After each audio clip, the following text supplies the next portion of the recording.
ఇప్పుడు ఇందులో రుచికి సరిపడంత ఉప్పు వేసుకుందాము. పప్పు గుత్తితో పప్పుని మెదుపుకుందాము. ఈ వంకాయ పప్పులోకి తాలింపు వేసుకుందాం. వంకాయ పప్పులోకి తాలింపు వేసేసుకుందాం. ఆయిల్ అయితే వేడెక్కింది. 1 స్పూను నెయ్యి కూడా వేసుకుందాము.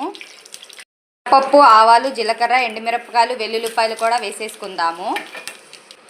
కరేపాకు, పచ్చిమిర్చి కూడా వేసుకుందాం. ఈ తాలింపుని పప్పులో వేసేసుకుందాము. ఒకసారి కలుపుకుందాము. ఈ వంకాయ పప్పు చాలా బాగుంటుంది, చాలా టేస్టీగా ఉంటుంది, సూపర్గా ఉంటుంది ఫ్రెండ్స్. ఈ వంకాయ పప్పు మీరు కూడా తప్పకుండా ట్రై చేయండి ఫ్రెండ్స్. ఈ వంకాయ పప్పు ready friends. My channel Lakshmi Bhanu వంటలు అండ్ వ్లాగ్స్ ఫస్ట్ టైం చూసినట్లయితే లైక్ చేయండి, షేర్ చేయండి, సబ్స్క్రైబ్ చేయండి ఫ్రెండ్స్.